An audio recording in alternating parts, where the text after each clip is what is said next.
Alien Girl was seconds away from being executed until a human jumped in and Jax Cross slouched at a splintered wooden counter, tapping his scarred knuckles against the rim of a glass filled with something that barely qualified as beer. In the smoky, neon-lit gloom of the nebula's den, a rundown bar perched on the edge of an orbital station, dozens of patrons from a dozen species milled about, each with their own hush-hush dealings. Jax preferred this kind of place to any bright, respectable establishment. Here, nobody asked questions unless they wanted trouble. The bar's flickering sign cast a sickly green light, making his reflection look almost reptilian in the glass. He took a swig of the bitter liquid and grimaced. Every swallow reminded him that times were hard, and that he had about as many credits left as there were stars in a cloudy sky. Essentially, none. He was only half listening to the commotion around him. He'd had a rough week, having lost his last legitimate cargo contract due to his ship's failing thrusters and the mounting debt that kept him from upgrading anything important. Not that the Rusty Dandelion was ever known for style or grace, but it had always managed to fly until last week, when it blew a coolant line and nearly incinerated itself. Jax had scraped enough credits to fix the bare minimum. Bare minimum seemed to define his life lately. Bare minimum to eat, bare minimum to keep drifting from station to station, never quite settling. At a nearby table, two reptiloid mercenaries jabbered in sibilant whispers, fangs bared. Their argument grew louder with each passing moment, and Jax wished they'd take it outside. He had a headache pounding behind his eyes, and the last thing he needed was to get caught in some random bar brawl. His gaze flicked to the entrance, an instinct he'd developed from years of living on the fringe. No one came in, so he returned his focus to the swirl of stale synthetic beer in his glass. He told himself that once he finished this sorry excuse for a drink, he'd head back to the Rusty Dandelion and see if he could sleep off his bad mood in the cramped cabin he called home. "Hey, Cross," rasped a voice from behind. Jax tensed and turned, only to see an old acquaintance, Sven, a one-eyed prospector who smelled like engine grease. Sven nodded in greeting, but Jax noticed the worry lines etched deep on Sven's forehead. "Word around the stations that your ship's about to get impounded if you can't cough up the docking fees. Station master is losing patience." Jax shrugged, feigning nonchalance. "What else is new?" the older man grimaced. "Well, rumor has it the Galactic Security Corp is landing soon with a prisoner. They booked the cargo bay for an execution, some big show to scare folks out of hiding contraband. If the GSC's in a bad mood, they might decide you're next." Jax let out a dry snort. "I'm hardly important enough to arrest. They'd be wasting their time." At that moment, a hush rippled through the bar. A group of uniformed soldiers strode in, each wearing the emblem of the GSC, an abstract star shape with sharp lines meant to project authority. Their leader, a tall man with a shaved head and a jaw set in grim determination, scanned the room. In his grip was a slender energy baton that crackled softly at the tip. He barked an order for everyone to clear a path. Jax noticed they were dragging a young woman with them, a lithe figure with luminescent green skin and wide, terrified eyes. She looked around frantically, as though searching for any sympathetic face in the throng of onlookers. No one stepped forward. One of the reptiloid mercenaries hissed, "That's the alien they found with illegal tech. They're calling it treason." The other reptiloid responded with a harsh laugh that made Jax's stomach twist. The prisoner stumbled, and the GSC soldier yanked her up by the arm. Her gaze darted around the bar, pleading. For a fraction of a second, those bright eyes locked on Jax's. He felt his breath catch. In that brief glance, he saw raw fear, but also a desperate spark, like the girl refused to give up even while the noose tightened around her neck. He tried to look away, reminding himself he didn't want trouble. Trouble got people killed. Trouble was the reason he was broke, the reason the Rusty Dandelion was on its last legs. He didn't need any more of it. "Execution is scheduled in the cargo bay in 20 minutes, announced the shaved-head officer. "All are welcome to witness justice being served on a traitor who wields outlawed technology." The prisoner tried to protest, but he silenced her with a jolt from the baton, sending her collapsing to the floor with a strangled cry. Jax's jaw clenched. She was so small compared to the soldier, and her alien features, which should have given her some exotic air of wonder, were now twisted in pain. Everyone else in the bar seemed frozen, either indifferent or quietly horrified, and Jax reminded himself that as soon as these GSC goons left, he could slink out and be on his way. If he was lucky, he might find a new contract to pay the docking fees, or at least skip town before the station master confiscated his ship. This wasn't his fight. It never was. The GSC squad dragged the girl out of the bar, leaving a trail of tense silence. As soon as the door hissed shut, the place erupted back into conversation, mostly hushed and uneasy. Jax tossed a few worthless coins onto the counter and rose. He could feel his heart pounding in his chest. There was something about that alien's eyes, the way she looked at him, that made his stomach churn with guilt. Before he could talk himself out of it, he marched toward the exit. He headed down the corridor leading to the cargo bay. The station was in disrepair, with flickering lights and the stale smell of overheated electronics. Up ahead, he spotted the GSC soldiers forming a ring around a metal scaffold. They were erecting a makeshift execution stand, hooking wires and tubes to a portable power generator. He swallowed hard. This was no subtle assassination. It was an intimidation tactic, a spectacle of force designed to keep others in line. The alien girl, her skin a pale shade of mint green under the corridor's fluorescent lights, was forced to her knees, wrists shackled behind her. The commanding officer recited a litany of crimes. Possession of subversive technology, refusal to cooperate with GSC mandates, association with known insurgent networks. The official verdict was death by plasma injection. A crowd had gathered at a cautious distance, some likely drawn by morbid curiosity, others feeling compelled to witness official GSC justice. Jax slunk behind a stack of crates, trying to figure out what the hell he was doing here. He had no weapon other than a battered sidearm with only 3 energy charges left, and even if he tried a heroic rescue, the GSC had nearly a dozen troops on scene. He was about to retreat, cursing himself for getting close, when a soldier grabbed the girl by her hair and forced her head back to expose her neck. Another soldier readied the injection device, shimmering with lethal energy. The crowd tensed, bracing for the final moment. The girl's eyes darted wildly, panic surging through her. Jax saw that same look again, pleading, hopeless and outraged. His pulse thundered. He thought of the day he left his home, left behind the legacy he despised. He had walked away from everything to avoid being exactly this type of person. But now, the moment demanded something of him he wasn't sure he had. He stepped out from behind the crates, heart hammering. "Wait!" His voice echoed in the cargo bay. Heads turned. The soldier halted mid-movement, glaring at Jax in annoyance. Several GSC troopers raised their rifles. The commanding officer lifted his hand to signal them to hold fire. He glowered at Jax. "Who the hell are you?" Jax forced an easy grin he didn't feel. "Name's Jax Cross, and, you can't execute her." He swallowed, hoping his nerves didn't betray him. "Because she's my fiancée." A ripple of incredulous laughter spread through the crowd. One of the GSC soldiers sneered. "You're telling me you're engaged to an alien with outlawed tech in her veins?" "Yes," Jax said, trying to sound as convincingly offended as possible. "And I'll have you know we've gone through all the official channels to register our union, so if you kill her, that's a direct violation of interspecies family codes." Behind him, he caught the flicker of confusion and something else, maybe hope, in the alien girl's eyes. She stared at him like he was a madman, which he kind of was. The shaved-head officer stepped forward, baton crackling ominously in his grip. "We have no record of such a union, and I don't recall asking for your input."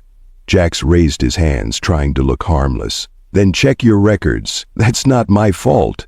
Look, do you want to risk a lawsuit from Earth Central for executing one of their citizens' lawful mates? Because if so, by all means proceed." The officer hesitated, exchanging a glance with another soldier.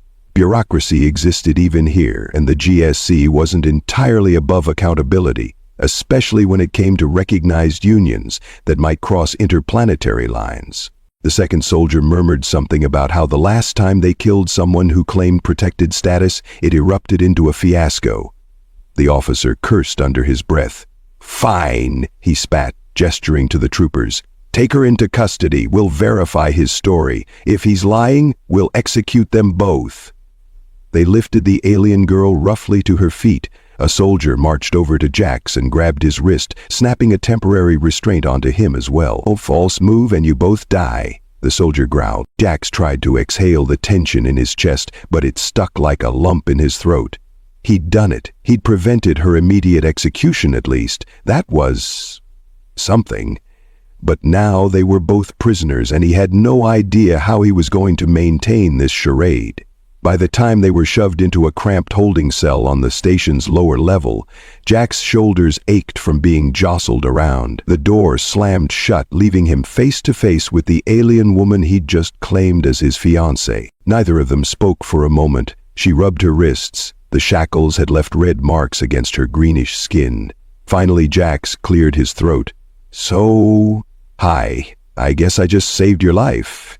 She stared at him, uncertainty warring with guarded gratitude. "You're either insane or you have a death wish," she said. Her voice had a musical lilt to it, despite the grim situation. "Why would you do that?" "Not sure," he admitted, slumping onto the cell's single bench. "Maybe I'm both insane and suicidal.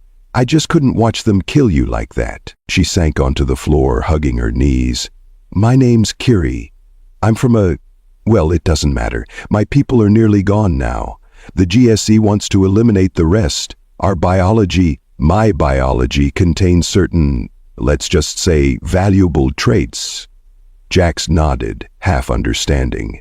"They said you have some kind of forbidden tech in your DNA." Kiri shook her head. "It's not just tech. My ancestors developed a unique fusion of organic and mechanical processes. It helps us interface with machines on a level that terrifies the GSC. They can't replicate it, so they'd rather wipe it out." She closed her eyes, as though remembering something painful. "I got caught trying to smuggle the last of our data archives off-world.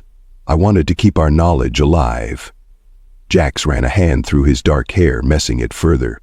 "Well, you almost got yourself killed, and now, thanks to my big mouth, I'm in the same predicament." He tried to smile, but it came out strained. "We have to keep up this engaged act until I figure out how to get us out of here." Kiri studied him for a moment, then nodded. "I'll play along. It's not like I have a better option."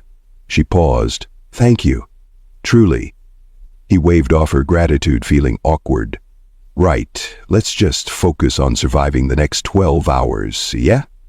They didn't have to wait long. 2 guards arrived to escort them to an interrogation room. There, the shaved-head officer who introduced himself as Commander Hayes sat behind a metal desk. He motioned for Jax and Kiri to stand across from him. Another GSC soldier aimed a rifle at them from the corner. "So," Commander Hayes began, tapping a datapad, "I see no record of a union between you two. Care to explain?" Jax forced a cocky grin. "Ah, that must be an error in your system. We definitely registered. Have you tried cross-checking Earth Central's old registry files? They can be notoriously slow updating anything." The commander's eyes narrowed. "You realize lying here is punishable by immediate execution. GSC law trumps local ordinances in a criminal matter, and your so-called mate is a wanted fugitive for treason." Kiri looked up, summoning a convincing air of injury. "We had hoped that once we were married, the GSC would respect the bond. But clearly we were mistaken." Commander Hayes stared at her, then back at Jax. He stroked his chin. "This is all very convenient, especially your timing. Why reveal this union mere seconds before we administer justice?" "I only just arrived," Jax lied smoothly. "I heard talk of someone about to be executed, and when I saw it was my fiancée, I acted. You can't blame a guy for that, can you?" Hayes pursed his lips. "I suspect you're lying, but ironically, GSC protocol requires I verify your claim. If you have any documentation, or if your DNA records show a recognized partnership with the subject, We'll have to reevaluate. Jax and Kiri exchanged a quick glance. This was the precarious part. They had no official documentation. Kiri, however, might be able to hack something, if only they could buy time. Hayes slammed a fist on the desk. I'm placing you both under restricted surveillance. If you try anything, you'll be shot. Meanwhile, I will personally contact Earth Central. If it turns out you're nothing but liars, you die within the hour. Do I make myself clear? Jax nodded, sweat beading on his brow. Perfectly. They were marched to a different holding cell, this one with a small computer terminal set into the wall. The door locked behind them, leaving them alone again. Kiri eyed the computer. Think I can get in there? Jax frowned at the camera set high in the corner. They're probably monitoring us. But if you're careful, maybe. She stepped forward and placed her palm on a panel near the terminal. A faint glow flickered under her skin, like a quick pulse of bioluminescence. The terminal screen blinked, lines of code scrolling.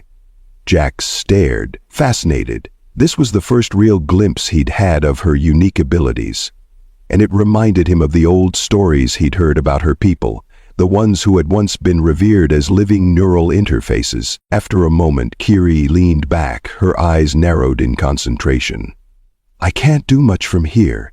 The security firewalls are too extensive. But I might be able to plant a record indicating a pending union in the Earth Central database. It won't be ironclad, but it might keep them busy long enough for us to plan an escape. Jax exhaled, relief flooding him. That's better than nothing.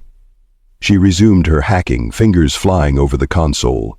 Every so often, the glow in her skin flared and receded, as though she were communing with the machine on a deeper level than normal keystrokes. Jax moved to block the camera with his body as discreetly as possible, pretending to just be pacing around.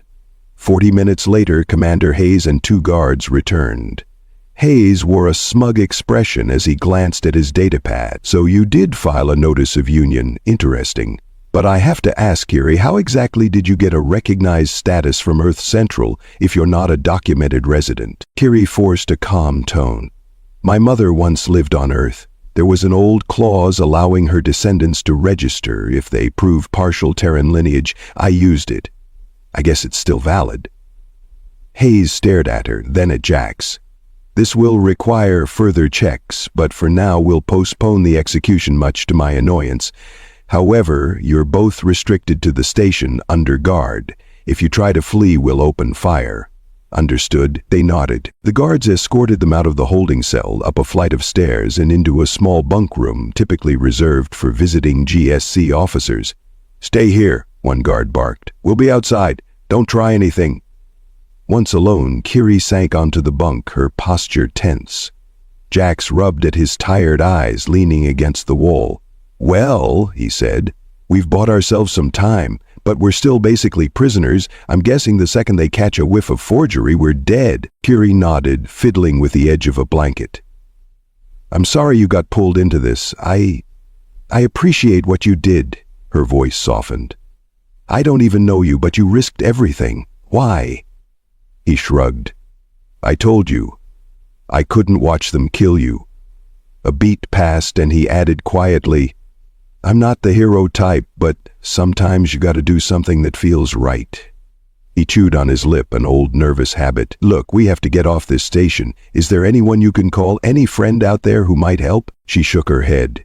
Everyone I knew got captured or killed. That's why I was alone. My last hope was to smuggle out our data archives, maybe find a safe haven. Her voice cracked. But now, I have nowhere left to run. Jax moved closer, crouching down. We'll figure something out. My ship may be junk, but it still flies, assuming it's not impounded. If we can slip away long enough to board, we can outrun the local GSC patrol. She glanced up at him. And then what? They'll hunt us. He forced a grin. Then we run faster, or find somewhere the GSC can't reach us. I might know a place or two, but first we have to get out of these fancy accommodations. They spent the next hour whispering ideas. Kiri explained that her unique ability might allow her to temporarily disable security systems, at least in close proximity. but she needed the right interface. Jax knew the station's layout fairly well from past visits, so he described potential exits, supply closets, ventilation shafts.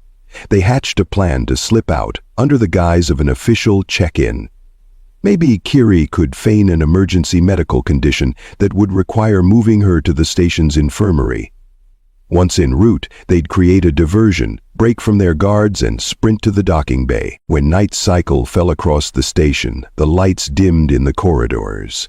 GSC guards rotated shifts. 2 of them had posted themselves outside the bunk room door, their conversation occasionally drifting through.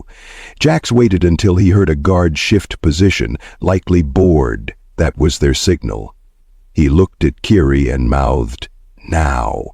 Kiri pressed her hands to her temples and let out a loud moan. She collapsed off the bunk, thrashing slightly, and Jax shouted for the guards. The door flew open. "What the hell is going on?" demanded one guard. "She's sick, can't you see?" Jax snapped, trying to sound panicked. "I think she's having a seizure or something. She's not even human. Maybe she needs special care. We gotta get her to a med bay." The guard hesitated. "We don't have orders." The second guard, more compassionate or at least more worried about a lawsuit, cut in. "We can't have her dying on us here if she's under GSE custody. Let's move her to the infirmary." They lifted Kitty to her feet, her body limp as she kept up the act. One of the guards radioed for clearance, but apparently the station's infirmary was understaffed at this hour.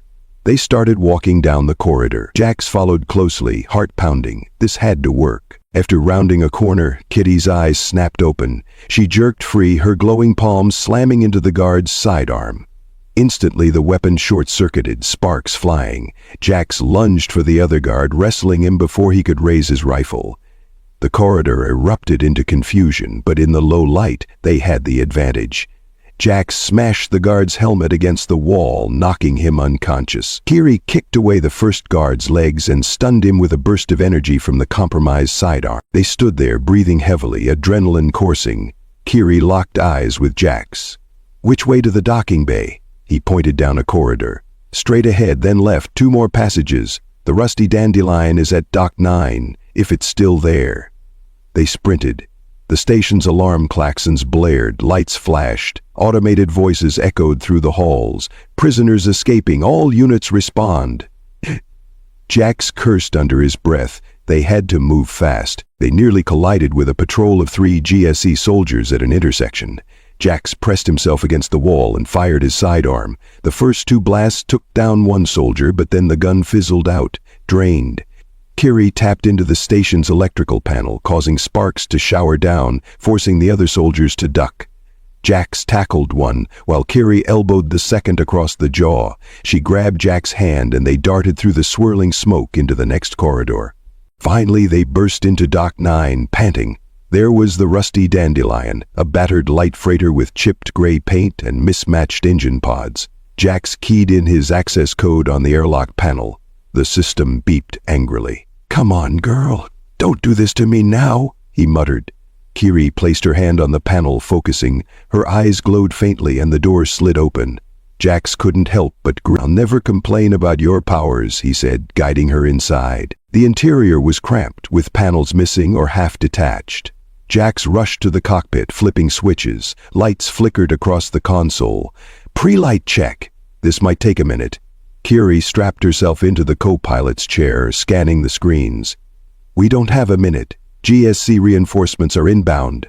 "Of course they are," Jax muttered, punching the ignition sequence. The engines rumbled, sputtering. For a terrifying moment they refused to spool up. Then, with a reluctant roar, the thrusters came to life. "Yes!" He angled the ship upward. The docking clamps refused to disengage. Alarms screamed. "I can fix that," Kitty said, pressing her fingers against a control port near her seat. Jax watched as the clamp indicators on the console suddenly turned green. "They're off," she announced. Jax pulled back on the controls, and the rusty dandelion lifted off.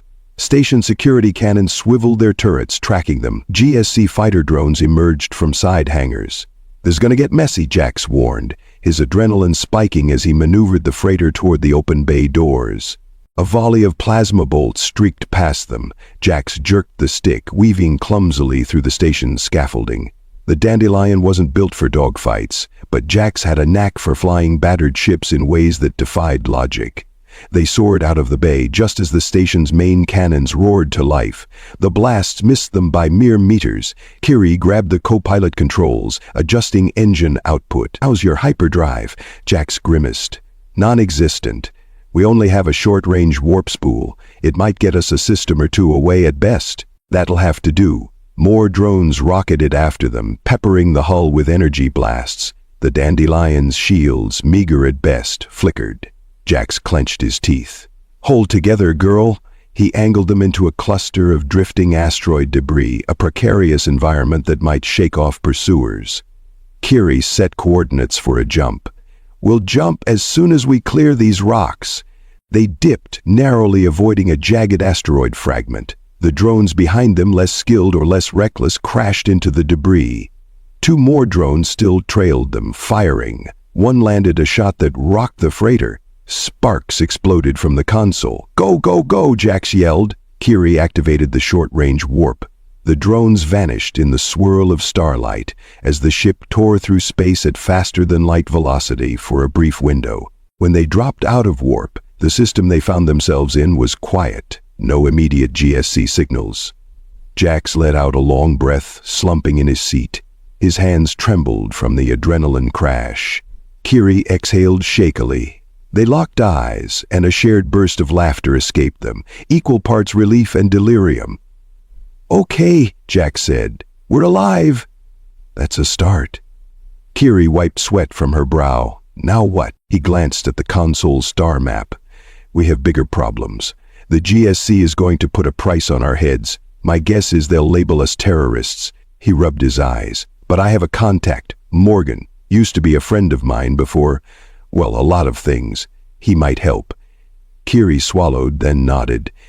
"If he'll shelter us for a while, that's better than drifting around waiting for the GSC to find us." They spent the next several hours catching their breath, patching up damage to the Dandelion and taking turns napping. Kiri was unaccustomed to the smell of greasy machinery and the general claustrophobia of the small ship, but she refrained from complaining. Jax admired her resilience.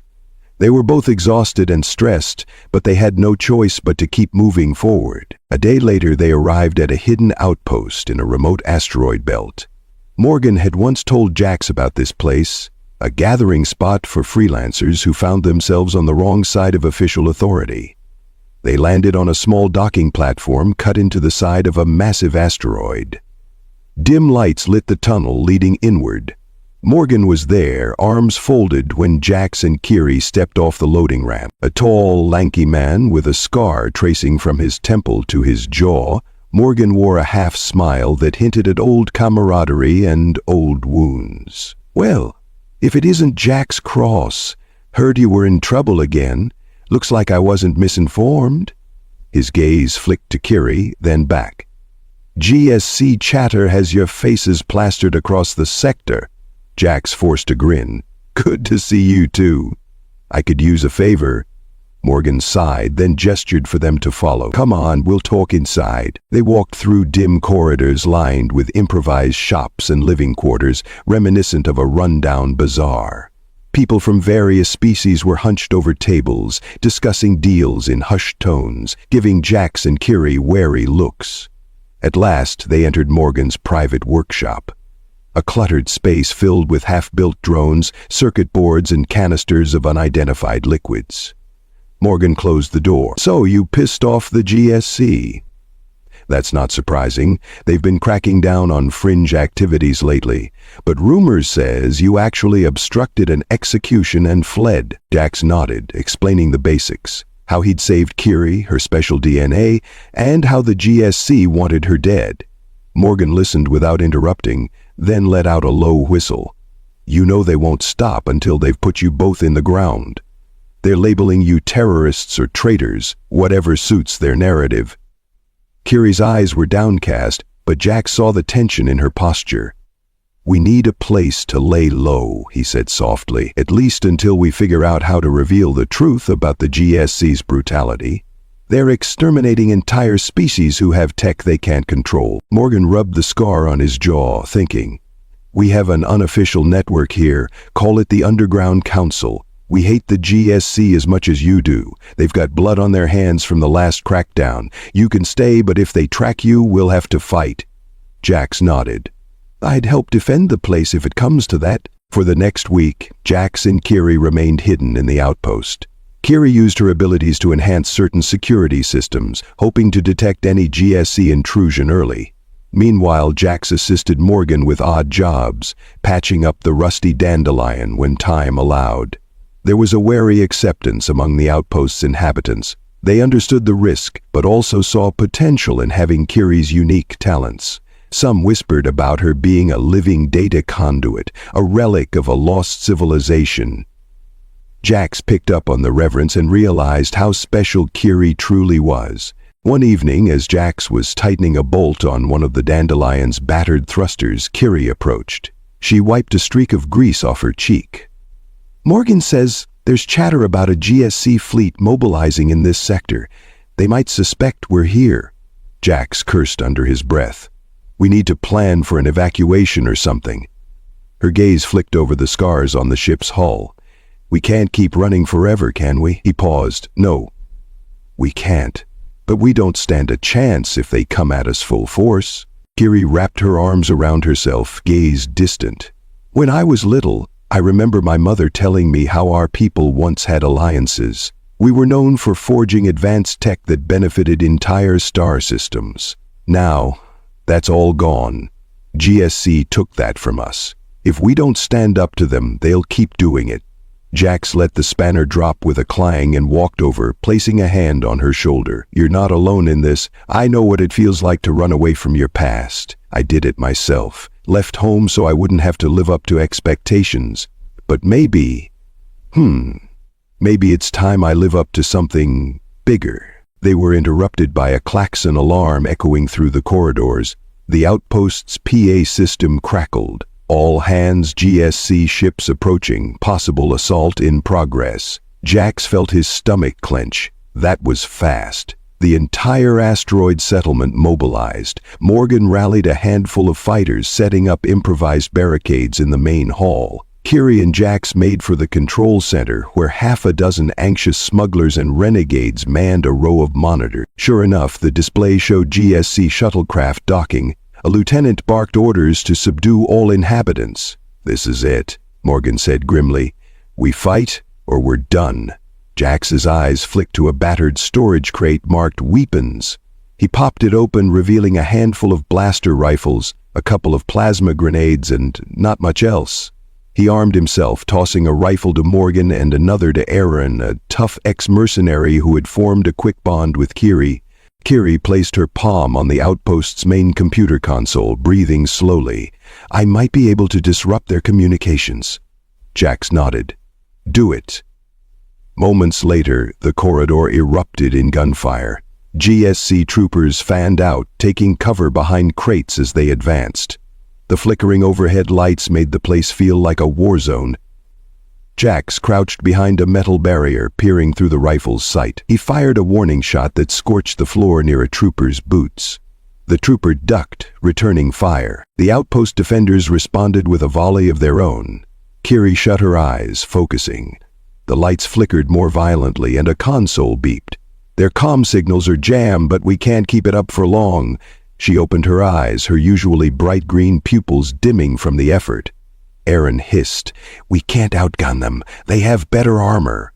She lobbed a plasma grenade, forcing the GSC squad to retreat momentarily. "We need another plan." "Retreat deeper into the caverns," Morgan suggested. "We can funnel them into choke points, buy time." They fell back, exchanging bursts of fire with the advancing troopers. The clang of metal and the sizzle of plasma blasts echoed. The place smelled of ozone and fear. One of Morgan's fighters took a hit to the shoulder and collapsed, screaming in pain. Jax cursed, dragging the wounded man to relative cover. Suddenly, a heavier GSC force arrived. Commander Hayes stepped in, flanked by additional troopers. Jax recognized that cruel sneer. "Surrender now," Hayes bellowed, "and we might spare some of you, especially that alien freak we came for." Kiri's face tightened, but her expression hardened with resolve. She whispered to Jax, I can't let them kill everyone here just for hiding me. Jax nodded, scanning the corridor. We need to break their line or we'll be boxed in, Aaron chimed in. There's an old ventilation shaft leading to the cargo sublevel. If Kiri or you slip through it, you might get behind them. The idea clicked in Jax's mind. Morgan, can you hold them off a bit longer? Morgan grunted in affirmation. I'll try not to die. While the defenders continued firing sporadically, Jax and Kiri crawled through a narrow shaft, rust flakes catching on their clothes. The metal walls creaked under their weight. After a tense crawl, they emerged onto a sublevel catwalk that overlooked the main corridor from behind the GSC's position. Down below, Hayes and his troopers were pinning the outpost fighters with relentless suppressive fire. Kiri placed her hand on a power conduit along the catwalk, eyes alight with that inner glow. I can overload these circuits. It might create an EMP wave. That'll take out our systems too, Jax warned, eyeing the flickering lights. Her jaw set. Better than letting them slaughter us. She inhaled deeply and pressed her palm harder against the conduit. A hum resonated in the metal around them. Sparks showered. Down below, Hayes sensed something was off. He looked up just in time to see the catwalk's lights surge to a brilliant white. Take cover, he yelled, but it was too late. A massive wave of energy cascaded through the corridor. Jax felt his hair stand on end and he dropped to his knees from the static shock. Troopers cried out as their weapons and armor shorted. The overhead lights shattered in a burst of sparks, plunging the place into near darkness. For several moments there was only the crackle of dying electronics and the groans of stunned combatants. Jax forced himself to stand, shaking off the dizziness. He found Kiri slumped against the railing, breathing shallowly. Kiri!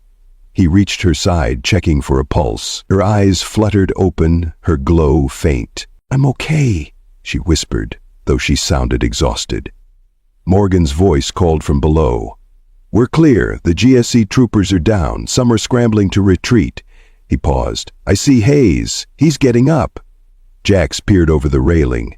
Indeed, Commander Hayes was staggering to his feet, helmet half melted, his face contorted in hatred.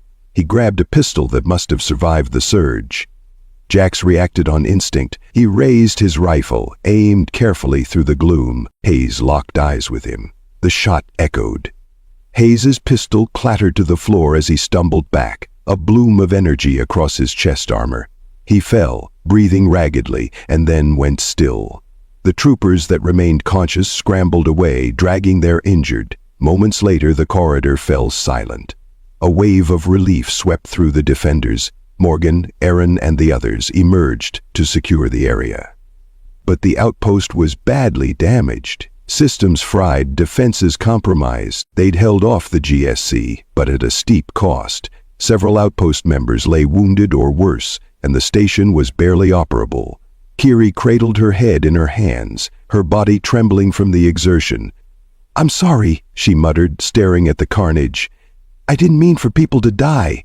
Jax placed a hand on her shoulder. You saved everyone else. If you hadn't done that, we'd all be dead. Or worse. After the battle, the outpost inhabitants gathered what supplies they could. The place was no longer defensible. Morgan approached Jax and Kiri in the workshop. This base is done for. GSC will send more troops eventually. We have to scatter. Aaron, who was bandaging a cut on her arm, nodded. We also found a half-dead GSC soldier in the tunnels. He talked. Apparently, the GSC has been orchestrating a campaign to exterminate or enslave certain species with advanced tech, like Kiri's, and they plan to keep it hidden from the Galactic Council by forging data or classifying it under Kiri grimaced. That's what my mother used to warn me about. They see us as a threat. Jax clenched his fists. We can't just run. This is bigger than we thought. We need to go public, show the entire galaxy what the GSC is doing. Otherwise, they'll keep repeating these atrocities. Morgan snorted. Easier said than done. The GSC has influence in high places. Jax paced. There's a formal galactic council that technically oversees the GSC, But they're usually fed sanitized reports. If we could get real evidence in front of them and do it publicly, maybe we can force an official inquiry. Kiri's exhausted eyes brightened with a spark of determination. We have those data archives from my people. They include logs of GSC raids, forbidden experiments, a record of everything. If we could show that to the Council, the GSC would be forced to answer for it. Morgan exhaled, rubbing his temples. It's a huge risk, but I see no other way to stop them systematically hunting you. If you can get those archives to the Council, maybe the GSC's top brass will be held accountable. Jax nodded. Then that's what we'll do. But we'll have to infiltrate a place with high-tier communications or appear in person at the Council's seat. Either way, the GSC will try to stop us. They decided the best chance was to head for the galactic capital, where the Council resided in an enormous orbital complex. Getting direct audience was near impossible, but if they could present the data to certain sympathetic delegates, it might cause a public uproar. Morgan provided them with fresh identification codes, while Erin volunteered to come along, her vendetta against the GSC fueling her resolve. Together they prepped the rusty Dandelion for departure, loading it with meager supplies. The outpost inhabitants planned to disperse to avoid a single point of failure. The journey to the galactic capital took a week, as the rusty Dandelion's warp spool was barely functioning. They spent the time recuperating, refining plans, and forging plausible covers to get near the Council building. Kiri pored over the archives, ensuring she could quickly highlight the most damning evidence. Jax studied schematics of the Council's security. Erin cleaned weapons and prepped infiltration gear. During quieter moments, Jax and Kiri found a fragile peace in each other's company. One night, in the dim glow of the cockpit's overhead light, they lingered together after adjusting the ship's course. Kiri looked out at the sea of stars beyond the viewport. "I'm scared," she admitted softly. "What if we fail?" Jax slipped an arm around her shoulders. "Then we keep trying. We can't let them keep committing genocide." She glanced up, eyes reflecting starlight. "I don't want anyone else to die because of me." He tucked a stray lock of hair behind her ear, an intimate gesture that felt oddly natural. "You're not the cause of this, the GSC's cruelty is. We're doing what we have to." They stayed like that for a few moments, the hum of the engines beneath their feet. For the first time since this wild journey began, Jax allowed himself to feel something other than fear and survival instinct. A gentle warmth blossomed in his chest, a mixture of admiration and protectiveness for this alien woman who, by chance or fate, had crossed his path. When they arrived near the capital system, they quickly realized it was swarming with GSC patrols. The Council complex orbited a lush planet, ringed by countless docking stations and cargo lanes. Thousands of ships came and went daily, carrying ambassadors and trade envoys from every corner of the galaxy. It was the perfect place to hide in plain sight, but also heavily monitored.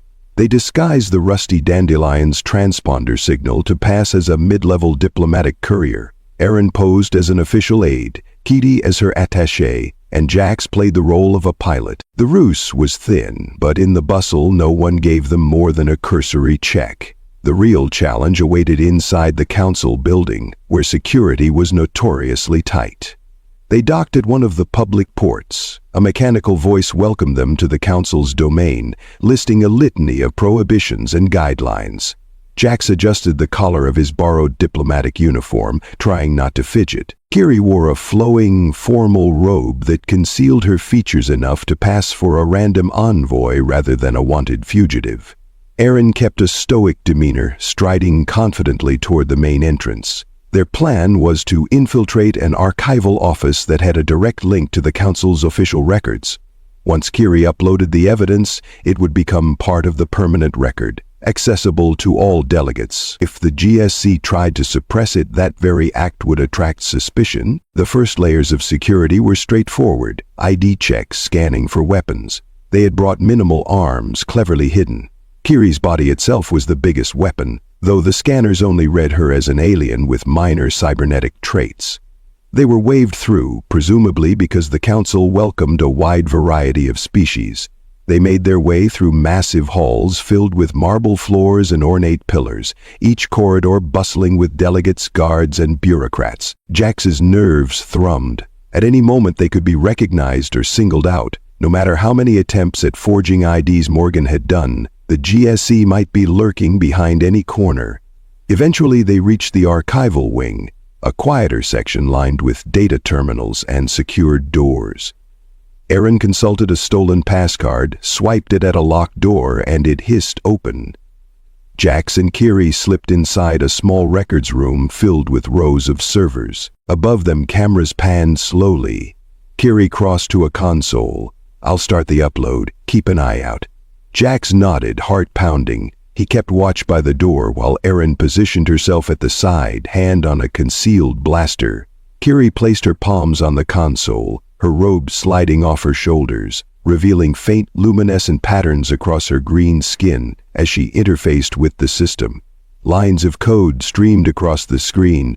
A sudden beep made Jax whirl. The door panel glowed red. Someone was trying to override their lock from the outside. Before he could react, the doors slid open, and a squad of GSE troopers rushed in. Leading them was a tall woman in the crisp black uniform of a GSC commander, her face twisted in triumph. "Halt!" Aaron fired first, downing one trooper. The room erupted in chaos. Kiri hunched over the console, refusing to break her link as the data upload progressed. Jax dove behind a server rack, returning fire with a small pistol. He clipped another trooper's arm. The commander bellowed orders, and the GSC soldiers advanced in a tight formation. Aaron tried to hold them off, but their armor was superior, and they pressed forward. Sparks flew as shots ricocheted off metal cabinets. The overhead lights flickered. Kiri's glowing patterns intensified, sweat beading on her forehead. "Almost done," she whispered, her voice taut.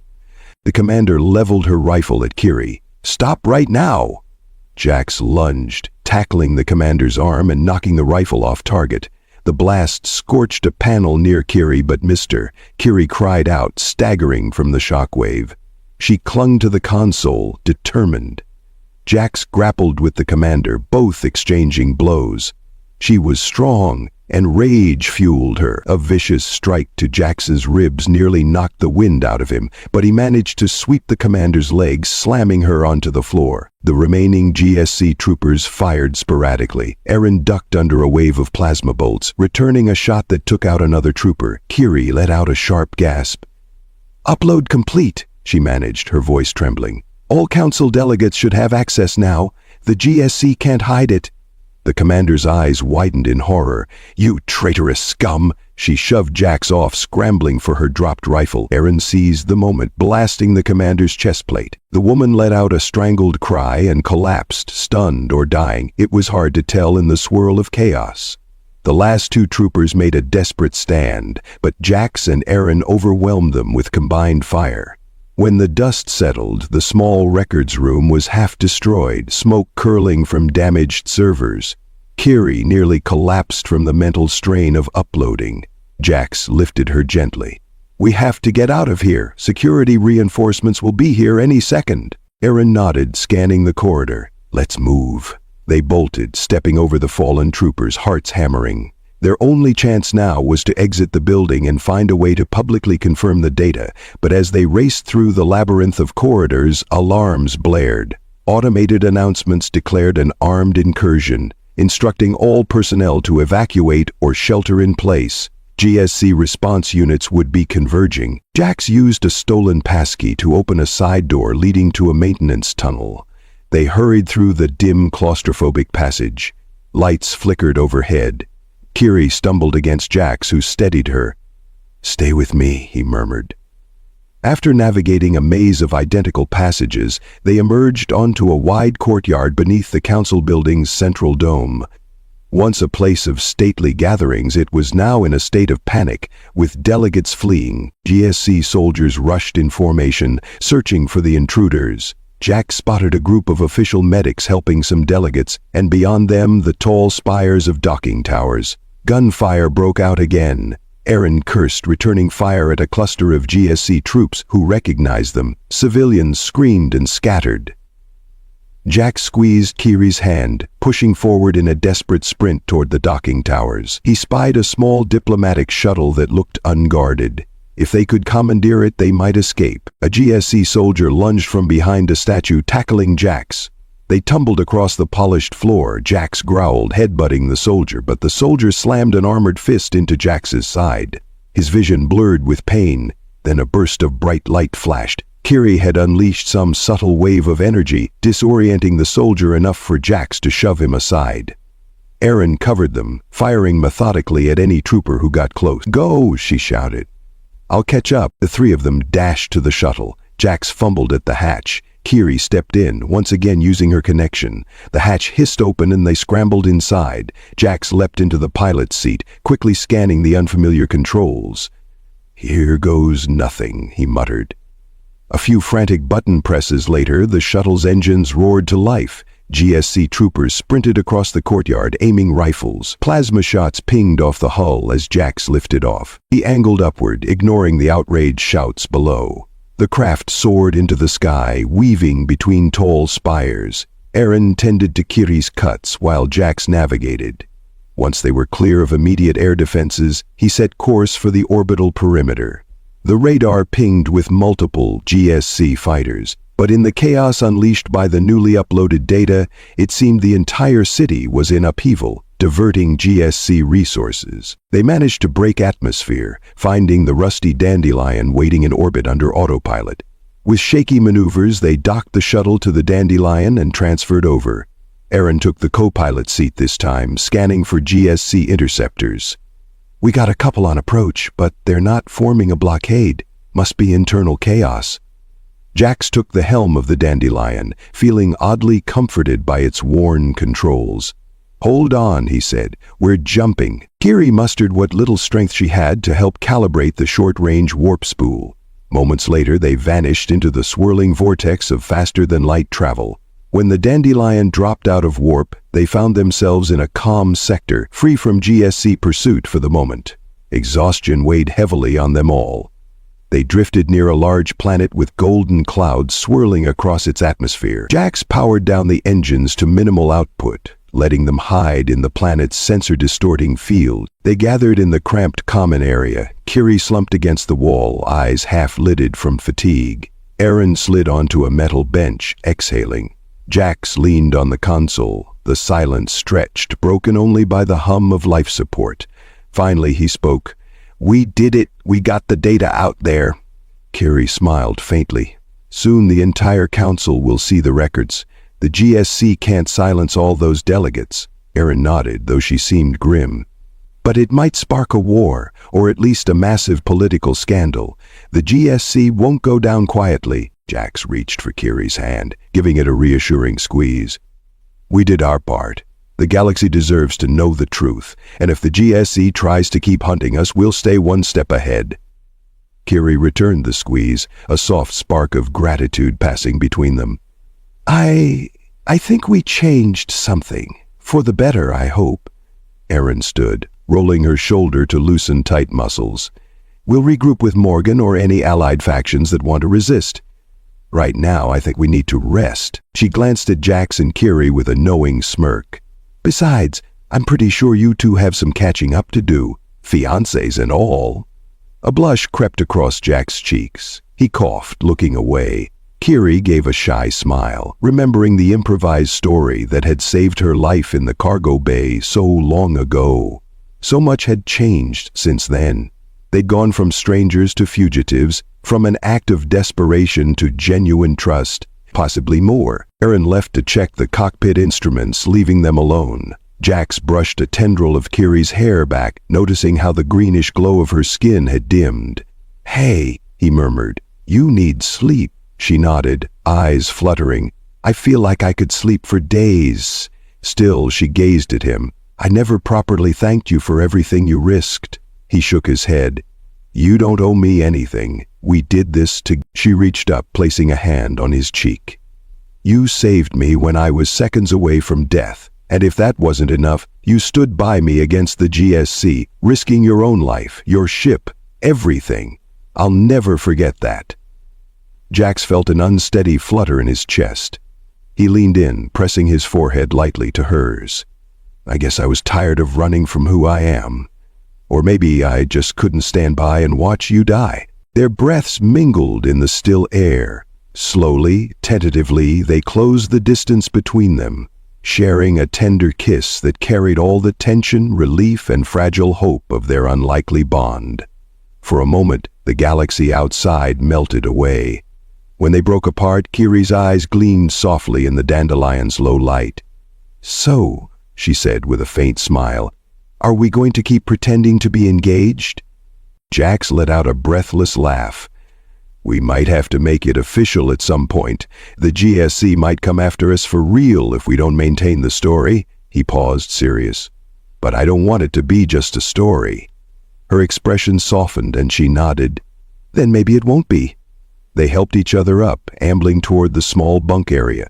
Each step felt like a new beginning. The galaxy was vast and dangerous, but for the first time they had a sense of purpose that transcended their own survival. They would stand up for what was right, even if it meant skirting the edges of law and society. They would protect each other. News soon filtered in over the next days. Multiple council delegates had seized upon the GSC data, launching a formal inquiry. Anti-GSC protests erupted on major worlds, demanding accountability for the atrocities revealed in the archives. Some of the GSC leadership tried to spin it as false propaganda, but the evidence was too damning. Investigations began, high-ranking officials were suspended, and a wave of political upheaval rippled across sectors. Aaron, Jax, and Kiri watched from the relative safety of the Dandelion, hooking into public broadcasts whenever they dared connect. They saw the seeds of change they had sown. The GSC wouldn't vanish overnight. It was too entrenched, too powerful.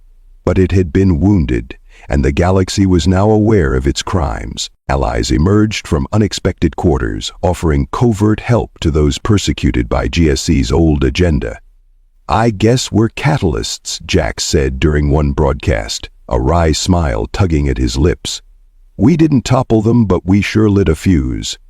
Morgan sent an encrypted message, congratulating them and warning them of a bounty placed on all their heads. It would only grow as time passed. But Jax took comfort in the knowledge that they had done something meaningful. "Where do we go now?" Kiri asked one day, resting her head on Jax's shoulder in the cockpit, while Aaron pretended not to watch. "We can't exactly retire peacefully on some planet." Jax slid an arm around her. "No, we can't. But maybe we can find pockets of the galaxy where GSC's grip is weakest. We can help others who were in your position. Or wait until the Council uproots the worst of the GSC. Either way, we stay on the move." She looked at him, a tender expression warming her luminous eyes. "It sounds like a life on the run. Are you sure you're up for that?" He brushed a gentle kiss against her forehead. "I left home years ago to avoid the expectations of my old man's name. I thought drifting was my only option, but now drifting has a purpose. As long as we're together, I can handle it." Aaron cleared her throat, rolling her eyes theatrically. "All right, lovebirds, how about we chart a course to that deserted planet you mentioned? We can lay low, then maybe see if there's a rebellion forming. We sure know how to find trouble." Kiri stood, smoothing her robe. "We're not looking for trouble, we're looking for justice." Aaron chuckled. "Justice, trouble, sometimes they're one and the same." Jax set to work on the nav console. The old freighter rattled and groaned, but he could almost imagine the rusty Dandelion brimming with renewed spirit. They had a new destination, an uncertain future, but the path forward felt brighter than the aimless existence Jax had known before. As the engines powered up, Kiri took the co-pilot seat, sharing a smile with Jax. Outside, the stars stretched endlessly, each pinpoint of light a promise of new possibilities and new dangers. But they would face it all together. With a final hiss of pressurized locks, the rusty Dandelion lifted away from the planet's gravity well. Jax guided them into open space. A swirl of cosmic dust glinted off the battered hull as the ship accelerated, slipping once more into the currents of faster-than-light travel. Even though they were now fugitives with a price on their heads, Jax felt an unexpected sense of freedom. The burdens he'd carried for years, shame, fear, regret, had given way to purpose. Kiri's hand rested lightly on his arm, a silent assurance that neither of them was alone in this fight. The swirling tunnel of lights outside the cockpit bathed them in shifting colors. Somewhere ahead lay a frontier world where they could hide for a while. Beyond that, who knew? Perhaps one day, if the Council inquiry dismantled the GSC's tyrannical leadership, they could return openly. Perhaps they would help establish new guidelines to protect species like Kiri's from future persecution. Perhaps they'd even formalize their union for real this time. For now they had each other, and that was enough. And so, the human who jumped in to save an alien girl from execution found himself bound to a cause far bigger than his own problems. Together they lit the spark that would reshape the galaxy, exposing corrupt power and rallying countless worlds to stand against oppression. In that spark, they also discovered something far more personal, a reason to hope, to fight, and to love in a universe that had once seemed impossibly dark.